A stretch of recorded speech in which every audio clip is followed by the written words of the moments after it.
Hi, my name is Glennis Smith, and I will be discussing Reading Between the Signs, Chapter 3, Intercultural Communications.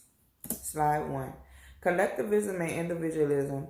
Collectivism is some sort of group rather than an individual who is at the center of all social, political, and economic concerns and issues. Individualism is the focus of all thinking, and individualism is the individual. There are two examples in this chapter that breaks down what exactly they are trying to get you to understand.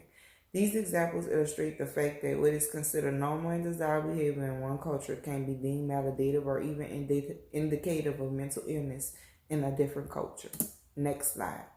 In individualist cultures, each person in the group is supposed to have a separate and equal voice and supposed to make his or her own mind up when making decisions. In Japan, on the other hand, they often meet and negotiate before a formal vote is taken and agreed upon the interest of people.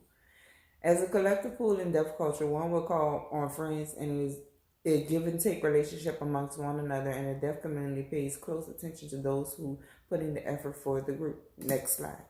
Names as a reflection of group-oriented culture. In the individualist cultures, we put the person's name first. Sarah Fields. In the collective culture, the family names come first. Thompson Bradley. In the deaf culture, two names, or more specifically name signs, are subject to permanence of the group. This happens when name signs are physically uncomfortable to make or duplicate another person's existing name signs. Next, crossing the individualist and collectivist divide. When it comes to divide the time, it is kind of unlikely because as an individualist who interacts with collectivists, and the individualist word is what is more important to them. Collectivist members of the deaf community may label an interpreter with a 9-to-5 attitude, makes money from the community but gives nothing back, as terminally self-centered. Next, high context and low context.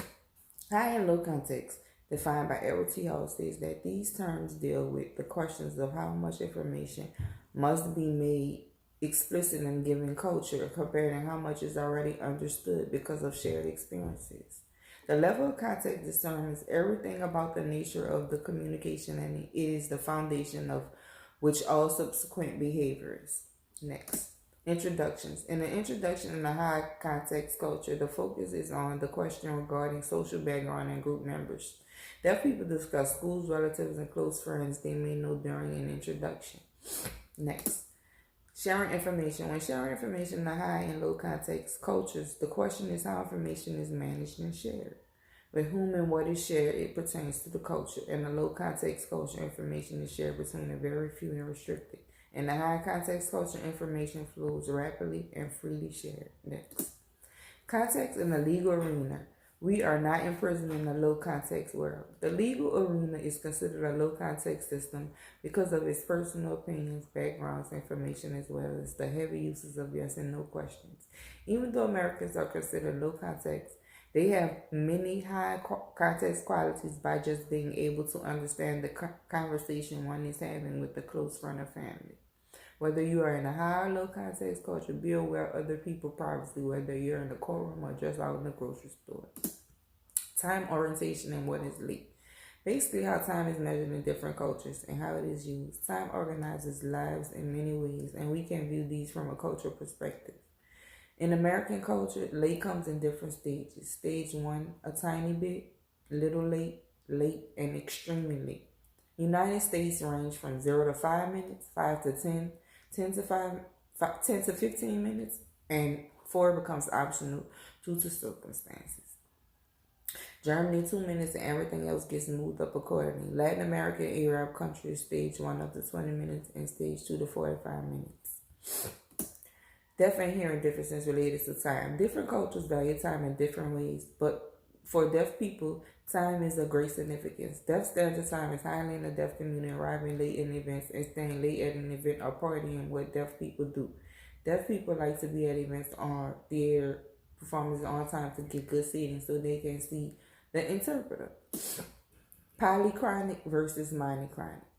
In the monochronic cultures like the United States, Germany, Switzerland, and other countries in Scandinavia, time is segmented linearly and people focus on one thing at a time. This is such thing for freelance interpreters. You must take several assignments just to make a living, and you never know how long an assignment will take. Past versus future orientation. Time from this aspect is looked at from a past, present, and future orientation. Past orientation cultures, such as those of Iran, India, and Asia, are connected to their history, respect their ancestors, keep traditions, and look back with reverence on a golden age. Deaf people are not taught heritage in school. Deaf cultures cherishes its traditions, folklores, and name signs. In different cultures, their significance is the way they use their own way of ASL. The prenatal noun, reason, and rhetoric organizing information. When we think about the future, we think about time in a different perspective, but not all cultures perceive of time as a line leading from past through the present toward the future. In these chapters, this breaks down on the reason why time is valued and how different in different cultures. Persuasion and communication style in ASL. In America, you want to convince someone, you would probably need hard evidence and facts that translate into numbers and statistic principles. Shelley Lawrence identified 7 characteristics of native ASL discourse called expansion features. Example 1, explaining by examples rather than by giving a definition. In example 2, describe then do, which uses role shift to describe the manner in which an action was done. What persuades deaf people, guilty or innocent? In the deaf community, the only thing persuades deaf people are shared experiences and other stories from friends and community. When a deaf person goes to see a hearing doctor, the deaf patient needs never get met because the doctor is disregarding the help of the deaf person. Yet a hearing person would mention the same concern and tell the doctor they found research, and the doctor would respond. This summarizes everything and what we learned about intercultural communications. Thank you.